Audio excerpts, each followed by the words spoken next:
और ये है सामने छोटा सा इसका डब्बा, डाइनिंग वाला फ्लावर, डाइनिंग मतलब कैप्सूल। अरे इधर तो क्लोज्ड है, इधर बोल रहे थे कि कहीं पे वो है, एस्केलेटर है। कहाँ open? Where you can see Marina Bay Sands, flyover, Marina Bay Sands, flyer और खाने का डब्बा। और ये भूखी खाना ढूंढ रही, चलो देखते हैं।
We are inside the flyer, and if you want to see the view, that is actually being recorded by him.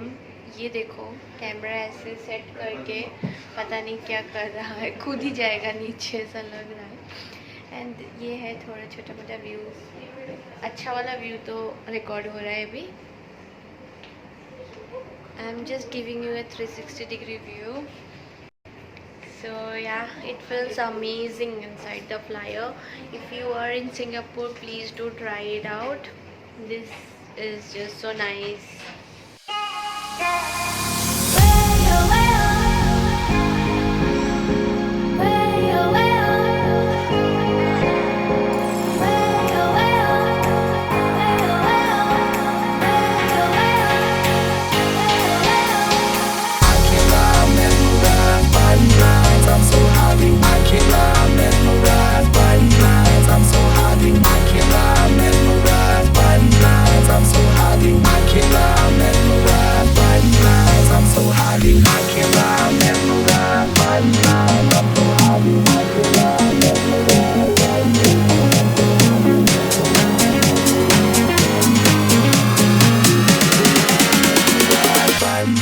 I'm so happy.